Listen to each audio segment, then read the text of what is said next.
Saturday. Christmas comes early. Unbelievable! Welcome to this incredible scene. Bills. To the end zone! Chargers. It's a touchdown! An exclusive NFL game. That's fantastic! Live in primetime. Wow! Only on Peacock. With a Christmas gift to their fans. They're having some fun now. Bills versus Chargers. Saturday, 7:30 Eastern. Exclusively on Peacock. This episode is brought to you by Columbia Sportswear. It's snowing again, and that wind chill is killer. But you're not worried about that because you shop the Omni Heat Infinity Collection. It's warmth perfected with tiny gold dots that reflect your body heat inside and protect you from the cold outside. No snow or chilly temps can stop you now. Go out anyway. Shop the Omni Heat Infinity Collection now at Columbia.com/infinity.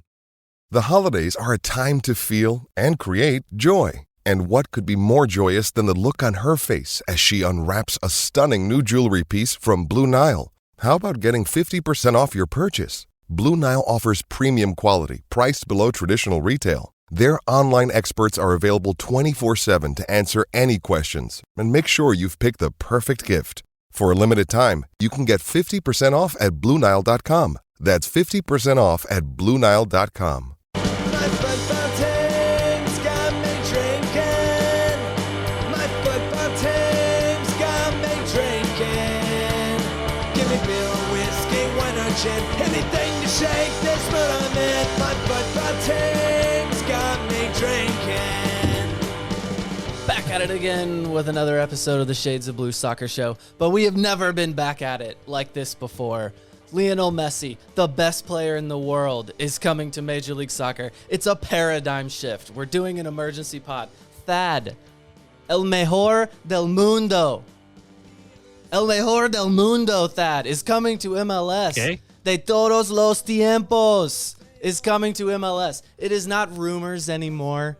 It's not fake news. It's not an AI-generated headline, although I have used Messi to MLS as a prompt for a bedtime story before. But now it is real. It is really happening, Thad Bell. It is actually happening. El mejor del mundo, Thad. Yes! Yes! Are you excited? Yes! Oh my God, he's excited. We lost Cody.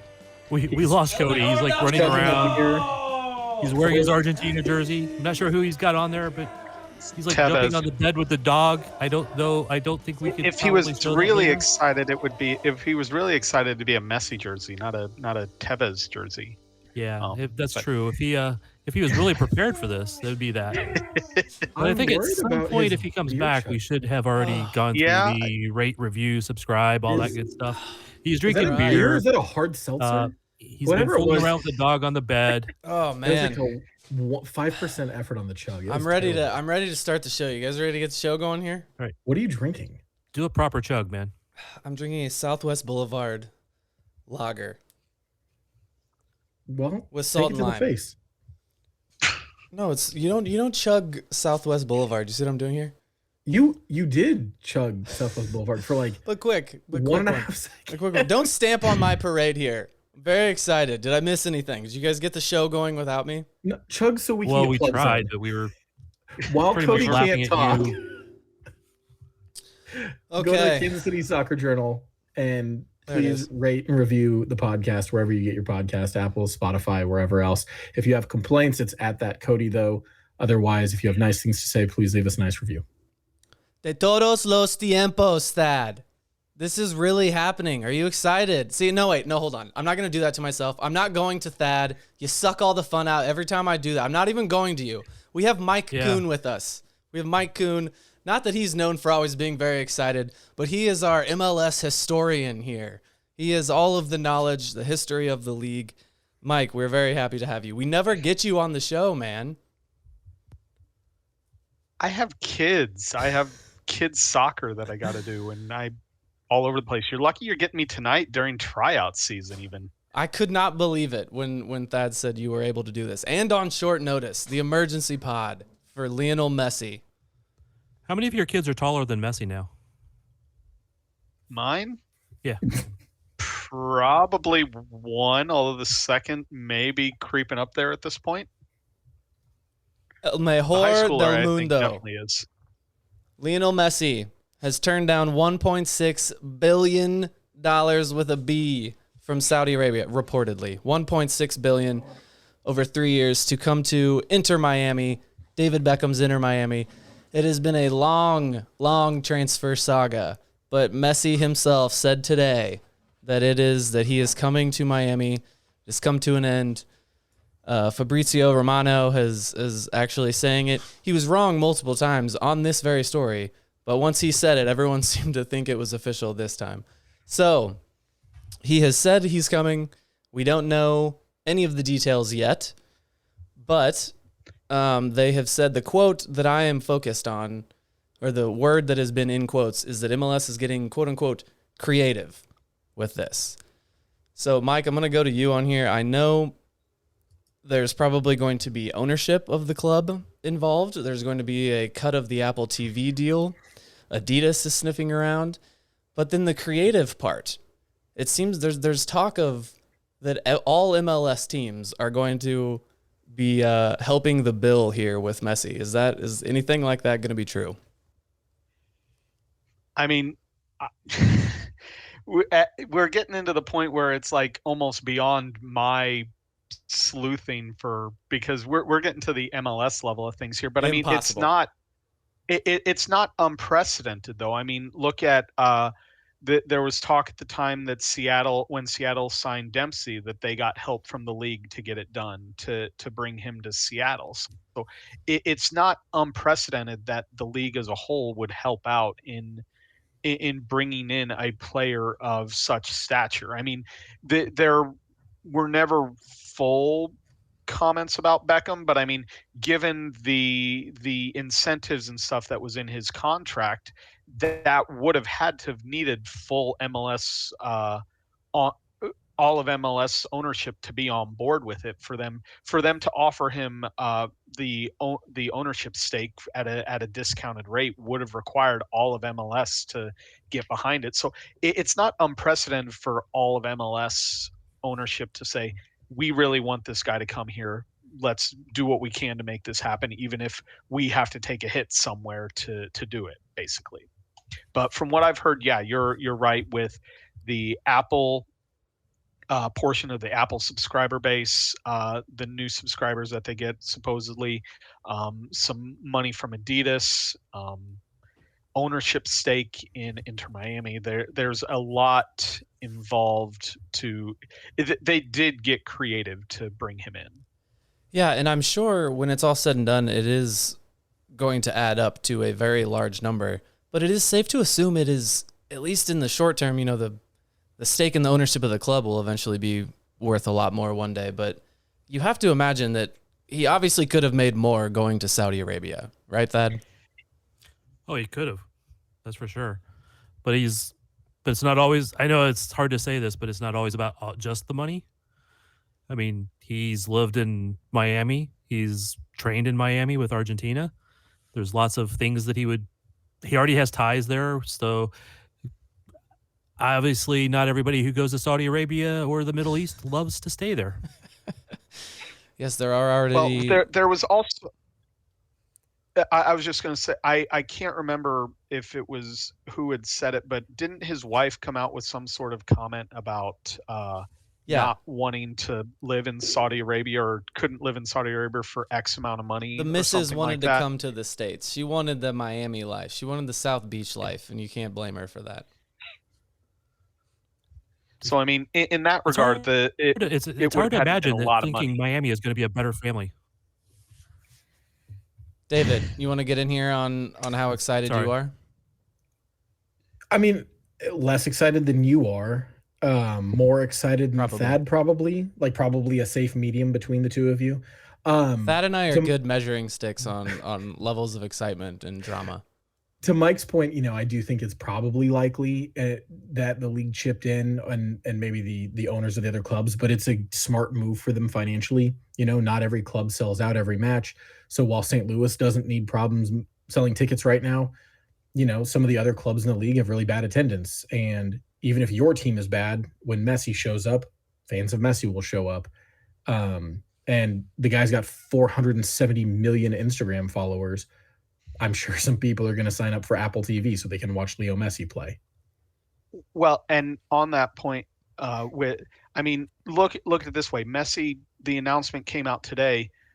Inter Miami already became the most followed Twitter account for MLS teams. They passed the LA Galaxy.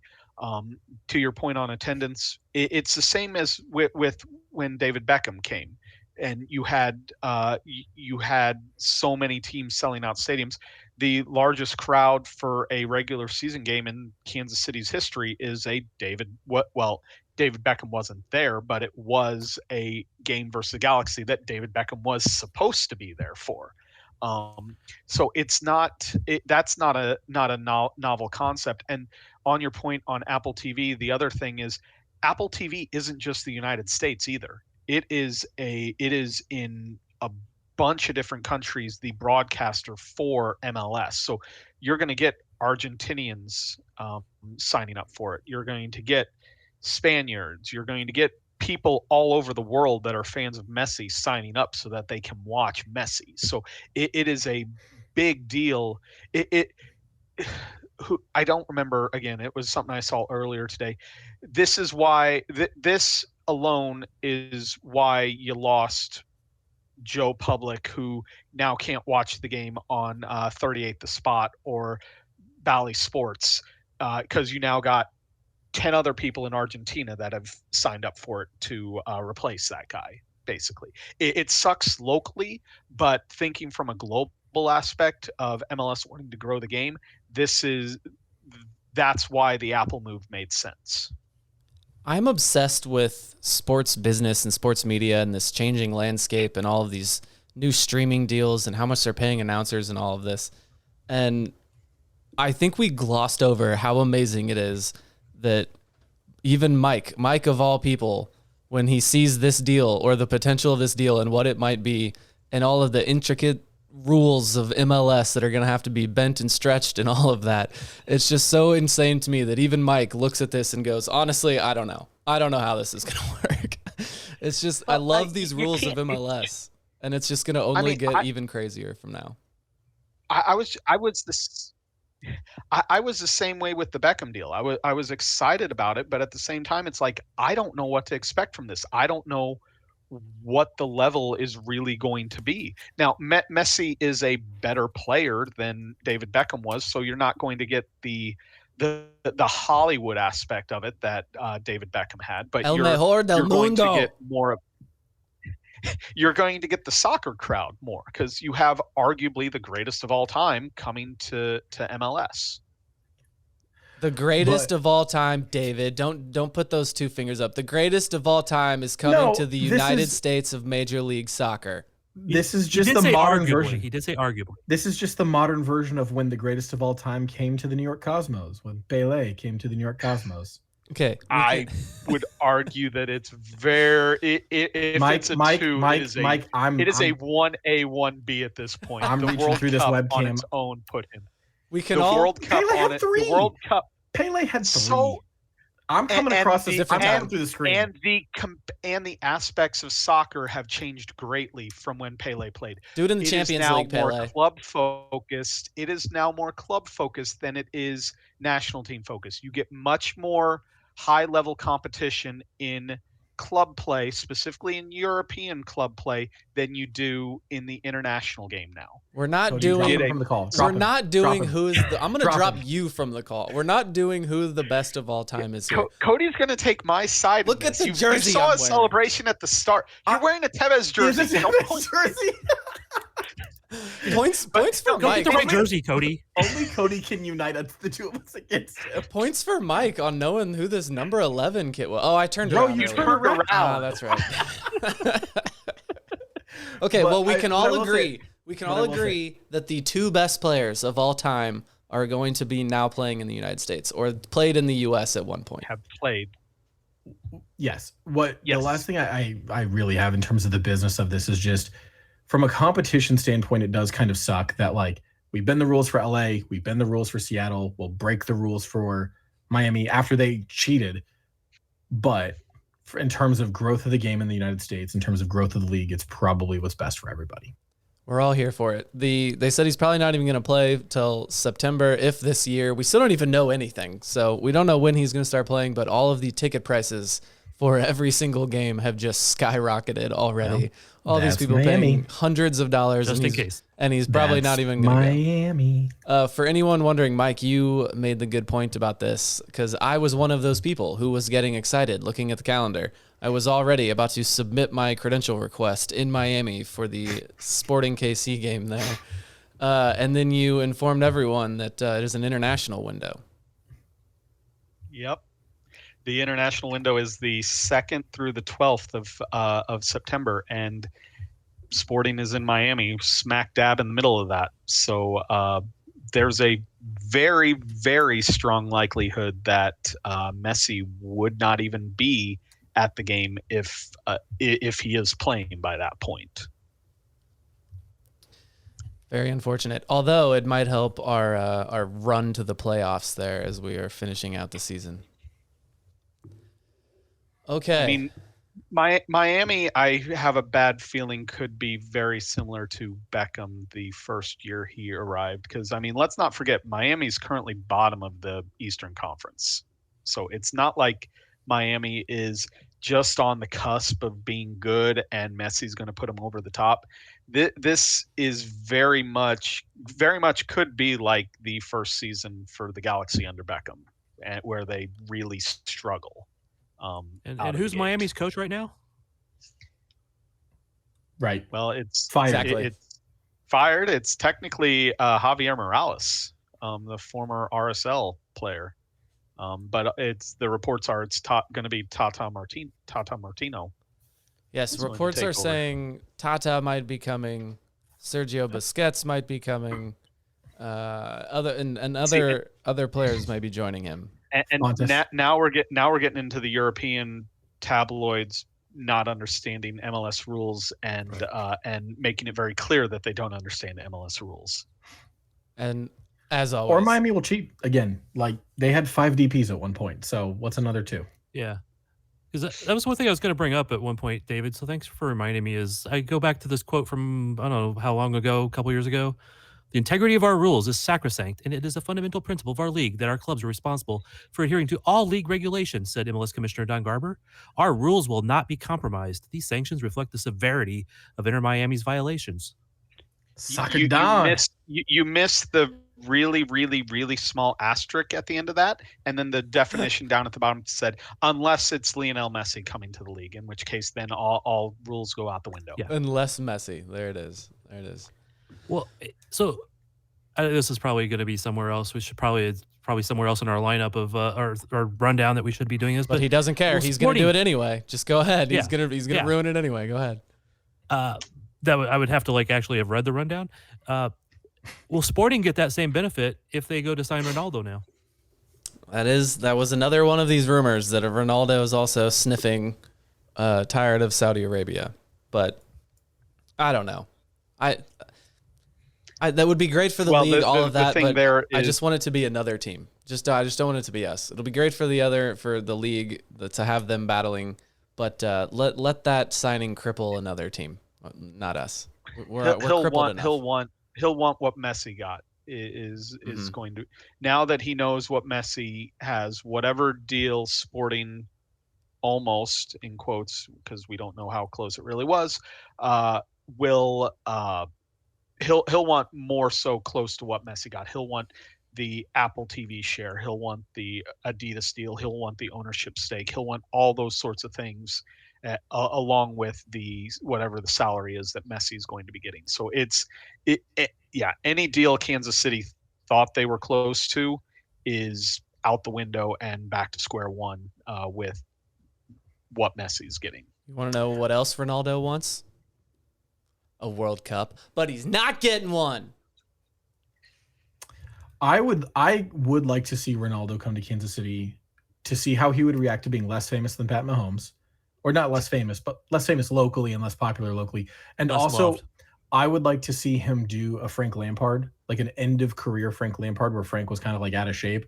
And instead of having like a 14 pack like he's got, I would love to see him just binge on burnt ends for like a year and just be chubby Ronaldo. All right, you've changed my mind. I would pay money to go see Fat Ronaldo. I would pay a lot of money to see Fat Ronaldo. Because Fat Ronaldo's already been done better. Right. Well, that's the thing.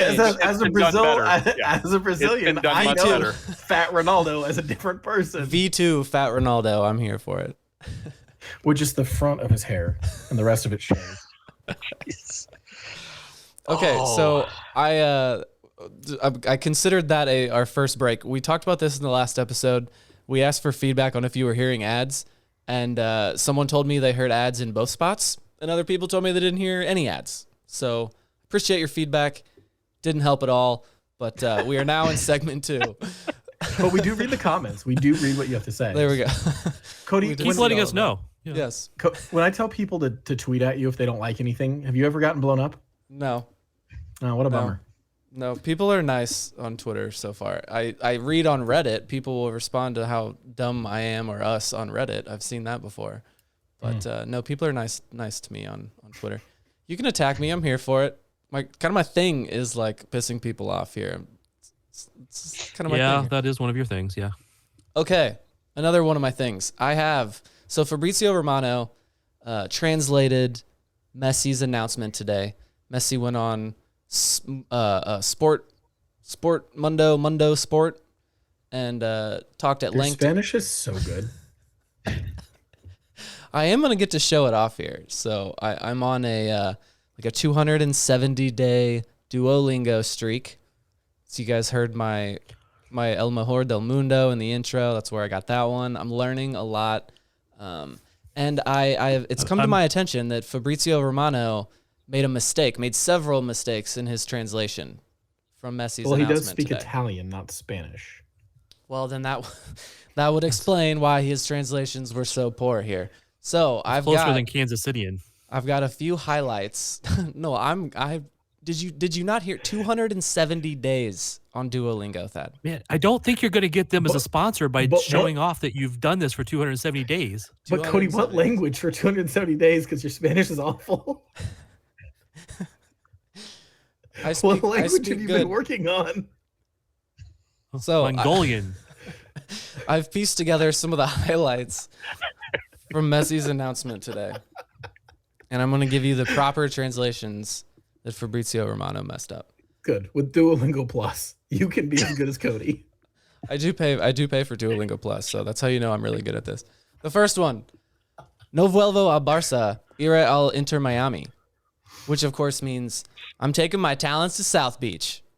Wow, that's great. He already knows U.S. culture. He's referencing LeBron. I love it. The guy is ready. He's here for this.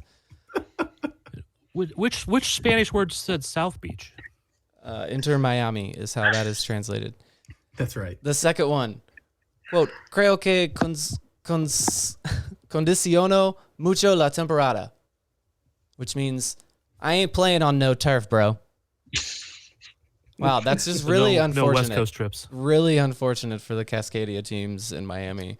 I feel like that's a temporada way of saying bro. I feel like that could be condensed. Turf temporada. I think that's. I double checked on that one. Your Spanish must be better than mine.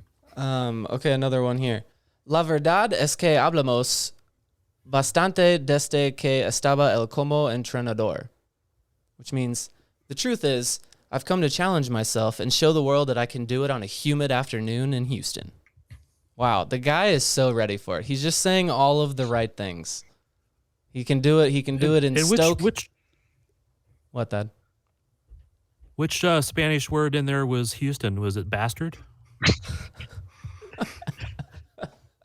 Bastante?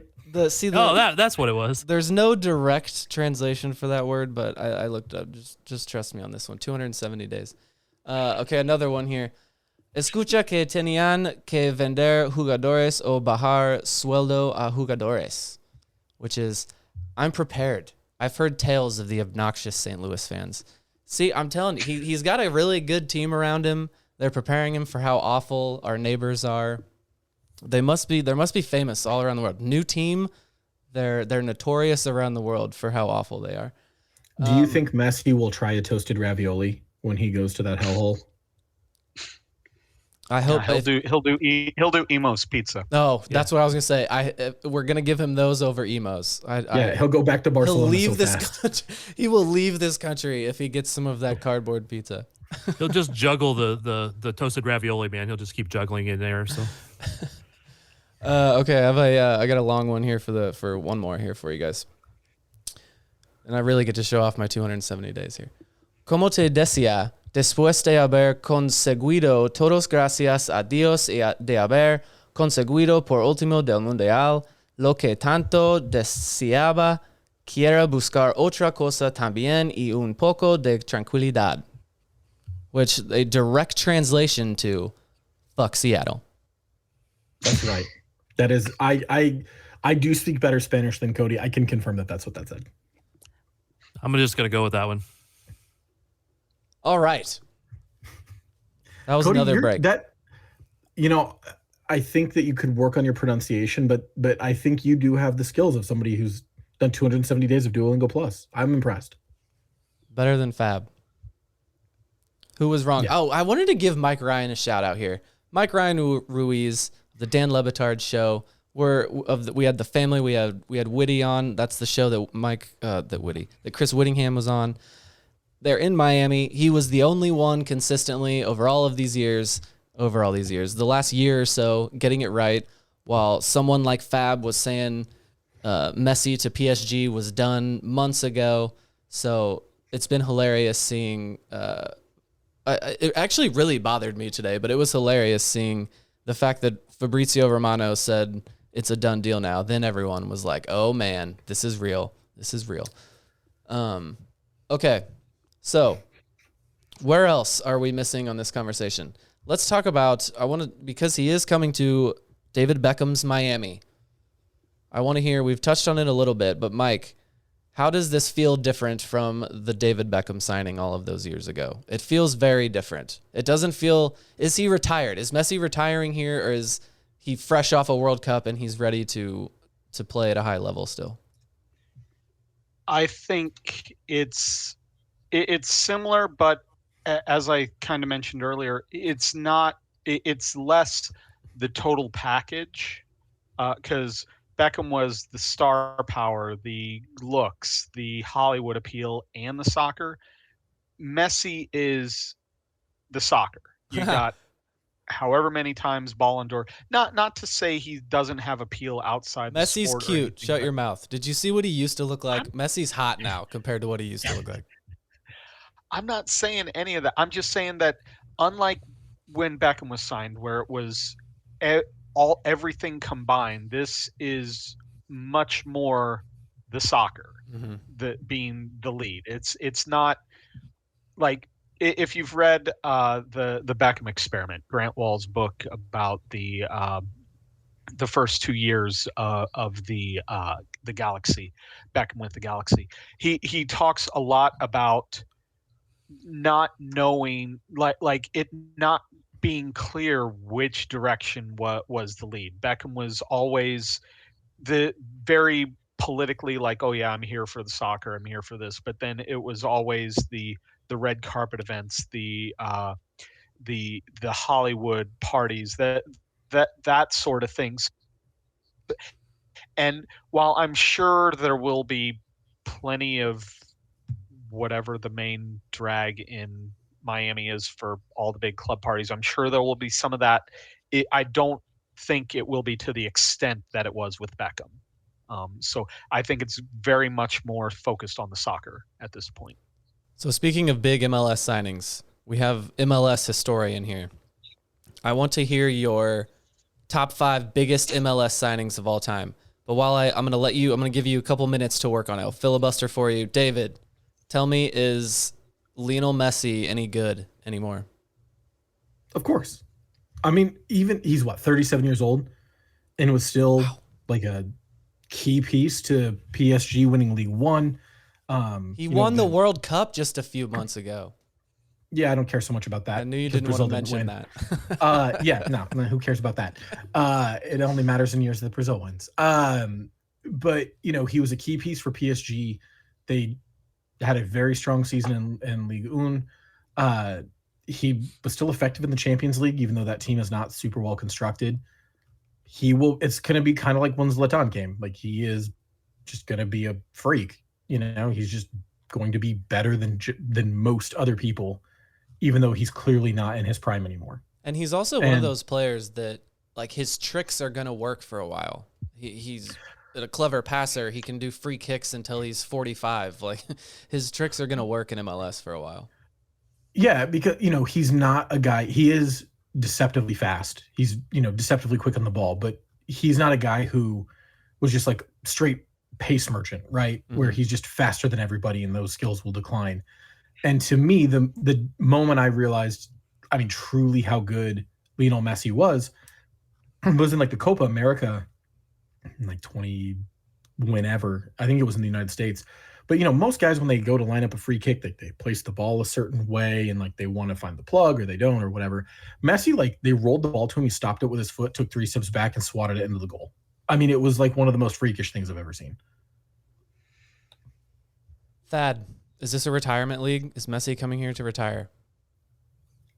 Well, yeah, but not quite the same way as it used to be. A lot of players came and basically just jogged around and pretended to care. Some of them didn't even pretend to care. Like Pirlo?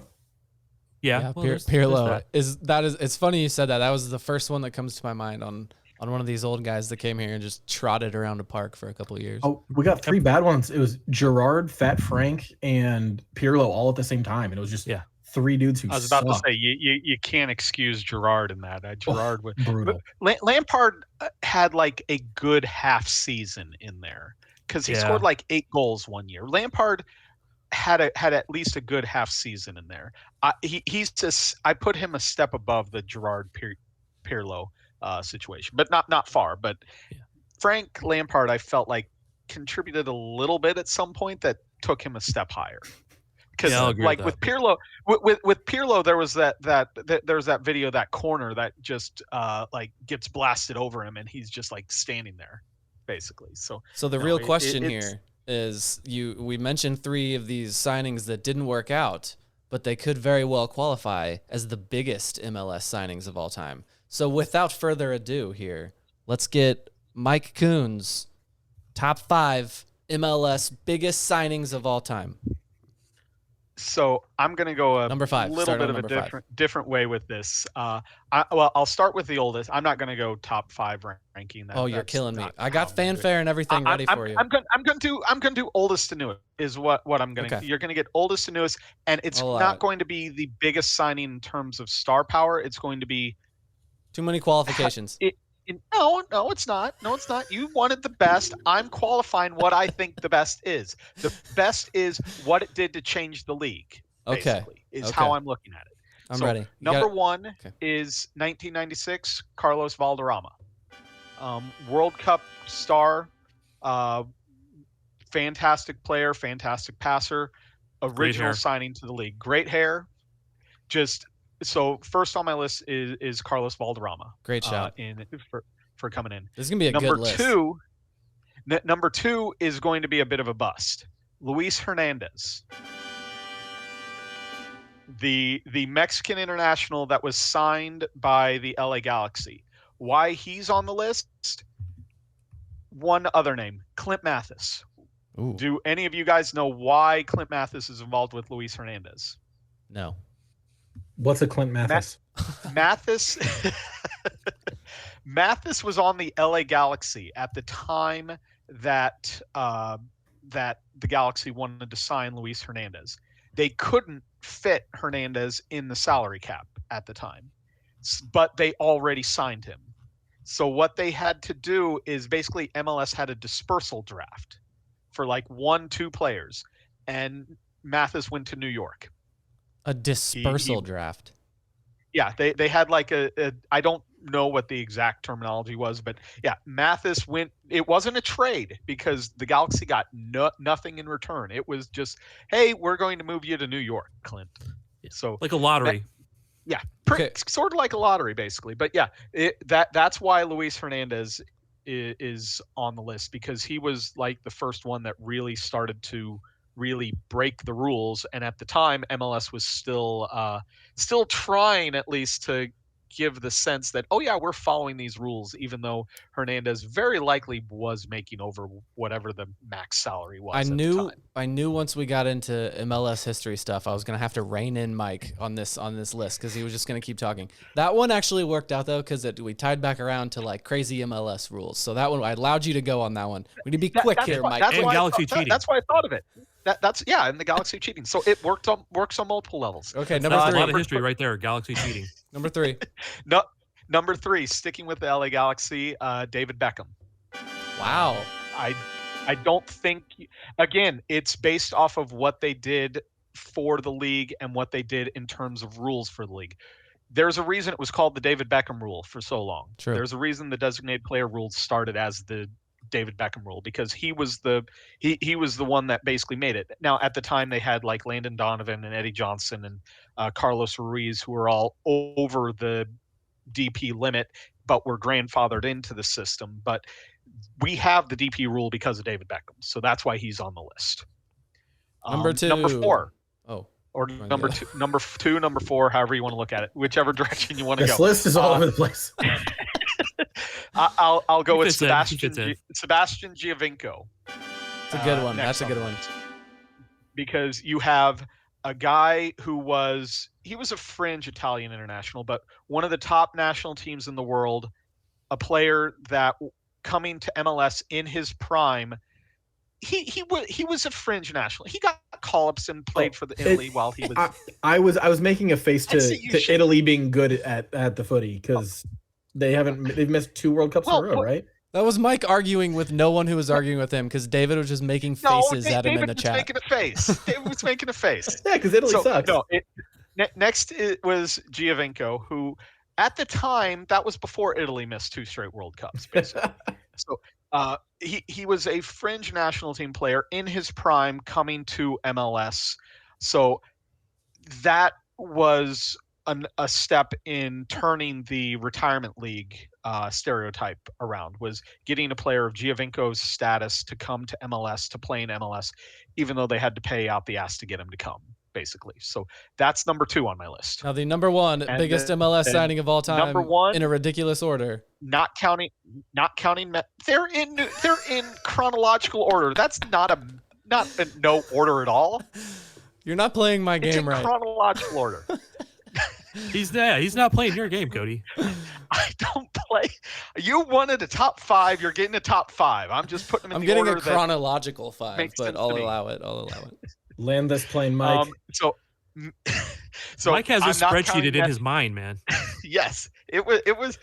So Messi's not on the list because he's not official yet. So number 5 is Zlatan. Oh, I forgot about Zlatan. You could argue that he overlooked him. He is the second biggest name to sign with the league, basically behind Beckham, or even in front of Beckham, depending on who you talk to. And then there's only Messi in front of him. So those are my 5 in chronological order of biggest, most impactful signings in the league. It's a good list. It was a good list. Thank you very much for that, Mike. Cody, would you rather have Zlatan or Zava? Oh, Zlatan. You can't even. Zava was a good character, but you cannot. Zlatan was a real human, and he was still more interesting than Zava was. Like, he doesn't grow gigantic avocados, though. You don't know. I regretted. Have you seen his avocados? That's true. That makes a good point there. After we finished the last episode, I regretted that we didn't mention that Zlatan announced his retirement that very day. We didn't get to talk about it. So yes, Mike, that was great. Thank you very much for bringing that up. My favorite goal in MLS history was Zlatan, and on the same goal was my favorite call in MLS history, when the announcer saw it go in and just said, "Oh, come on! Come on!" Okay, so goodbye, Zlatan. Never see another one like him. David, what does get us? We're wrapping up here, but one last thing you added in here to our rundown, a very normal sports show question here. So I'll be the sports talk radio guy and ask you, and I'll throw this question to you here. David, what does this do for Miami as a franchise? So as a Florida man, former Florida man, reformed Florida man, I lived in Miami during LeBron and the Heatles. And I grew up visiting Miami all the time. I have a deep connection to Miami and love Miami in a lot of ways. They are an extremely fickle fan base for all sports, not just Inter Miami, but when the Heat are bad, nobody goes. Nobody goes to Marlins games. Nobody goes to the Dolphins if they're bad. Nobody goes to the Miami Hurricanes if they're bad. But if they're good, those places are rocking. And the year before LeBron came to the Heat, you could get like lower bowl seats in the arena pretty affordably. It wasn't that hard to do. And then as soon as LeBron showed up, tickets skyrocketed.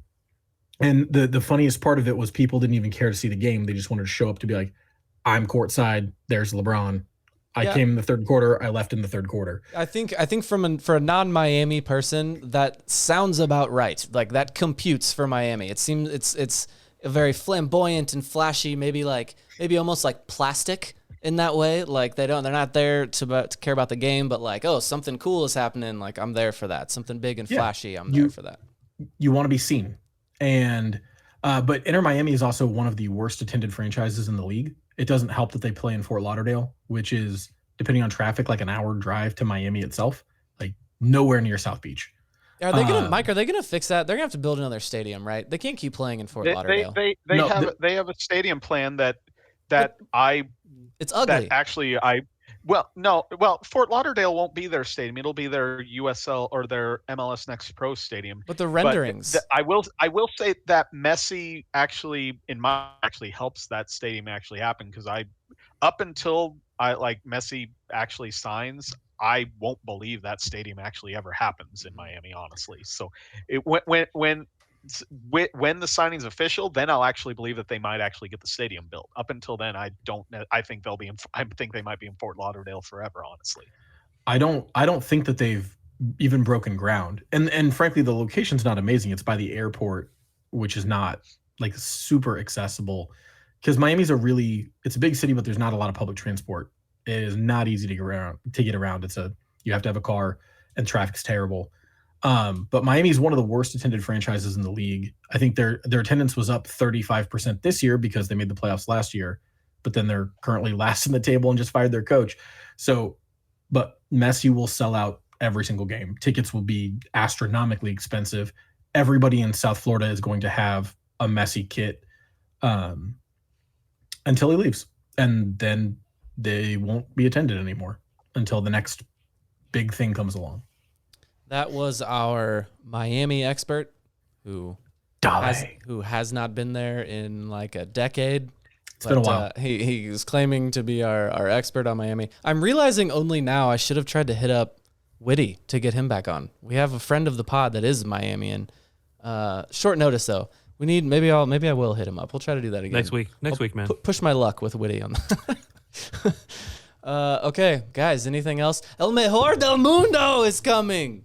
Any other final thoughts here? No, but I think it was a really valid question about what this means for Miami, but what does it do for MLS? Does it help MLS grow? I mean, I know there's going to be more Apple subscribers, et cetera, but are other teams going to go out and find guys who are close to that status? And if, we see rumors are multiple teams are looking at Ronaldo again, I have to think they actually would force that to be in an Eastern Conference team so that they could play 3 times a year. Yeah, that was good. Good to bring that question up again. We did kind of talk about the benefits and Apple TV and all of that. But go ahead. Thad, Cody, I know you're trying to wrap up, but like Thad, you bring up the point of, does this bring other people? But other than Ronaldo and like maybe Neymar, but not really, is anybody else even remotely on this level? Like I would love to see Robert Lewandowski. He doesn't move the needle the way that Messi moves the needle. That's what I was going to say, is that there's nobody like you. There's a reason that the Ballon d'Or for so many years was, is it Messi? Is it Ronaldo? Is it Messi? Is it Ronaldo? And they went back and forth for however long they did it. There's nobody at their level. Those two are so clearly still at the top, even though they're both in their late 30s at this point. The closest you could get is Neymar, maybe Mbappe, but Mbappe's not going to have as broad of appeal as those two will. Okay, but so I mean, it's hard to find. It's great to say, oh yeah, maybe you'll bring more guys to that stature, but there aren't that many of that stature. And I mean, then you have the Saudi League that's saying they're going to do what the Chinese Super League did and try to sign all these high-profile guys. Well, Mike, there you go. That's my take on all this. I'm not scared of you, Saudi Arabia. I'm old enough for whatever that was, 7 years ago or whatever, when everyone was scared about the Chinese League ruining MLS. I'm not scared of them. All right. So, but to follow back up on my question is, I don't think you're going to have. The point isn't finding another Messi or Ronaldo of that level, but when you move the needle, it leaves the gap behind it. So now you have not the same level, but you have 10, 15, 20 guys of the next level coming in, because now maybe a really good player says, hey, I could play with Messi. I wouldn't have been able to do that with PSG or Barca. I do, even if it's not, like, that's a good point that I think a lot of people maybe don't believe that is actually a thing that's going to happen. But even if it's not, maybe I could go play with Messi or against Messi, but it's maybe more like there's people watching the league and they see that it is not as bad as what they've been told, or, right. In other words, it's just it immediately becomes a more appealing league to go play in. And that's on the player side. I do see a lot of, like you said, a lot of our people in Argentina are going to subscribe to this league. They're going to watch some of these teams. And while Inter Miami is going to be the one that they're watching, the one that they follow and like, I do see a path to them. This is a fun league. I'm going to pick one of these teams and follow, and this is going to be my MLS team. You see people coming in on Reddit all the time of like, oh, I've never followed this league before, I'm going to pick a team. That is absolutely something that these people around the world that are going to sign up for Apple TV, that is absolutely something that's going to happen. Yeah, and some of them will just absolutely love it when Jake Davis crushes Messi, and they will be rooting for Sporting after that. Oh, there will be Ronaldo fans hate watching Messi. That's for sure. And that will also be the next prop bet is like, which $84,000 a year guy will crush Messi, and in the 1 second that Messi makes more money than him and try to, change his life. So I'm putting my money on $86,000 Roger Espinoza. All I'm excited about is that 10 years from now, we're going to have this same pod. Cody will be in his Norway kit with Erling Haaland's name on the back. And we'll be talking about Haaland and Mbappe to MLS. No, it won't be 10 years. It'll be sooner than that because the league will be further along. See, that's when we do talk about that next level. Haaland is one of the one that can be that next level, or in that same conversation. He has to go for a while to do that. I mean, he shows that he can do it, but he has to do it for a while to be really in that conversation. Get out of here, Thad. I can't wait to hear about Cody's 270-day Norwegian streak on Duolingo. I'm gonna have to. 2 down, 3 to go. Thank you for giving me an opportunity to talk about Man City. 2 down, 1 to go, guys, for the treble this weekend. I know you're all gonna be watching. Are they still playing? There are only 2 teams still playing because it is indeed the final. Okay, do we have anything left here? Soccer fields. You'll be at the soccer fields, of course. I don't know how we got Mike on this one. The stars aligned. Messi's in MLS. We got Mike on the pod. This is a great day. Okay. Any final thoughts here, Thad? Thad, you want to say something prophetic? Go Messi. El mejor del mundo! Don't seem so tough. And 3 own goals ain't all that rough. Our skipper has just been sent off. Supporters strong have all gone soft. My football team's got me drinking. My football team's got me drinking. My football team's got me drinking. Give me beer or whiskey, wine or gin, anything to shake this mood I'm in. My football team's got me drinking. My football team's got me drinking. My football team's got me drinking.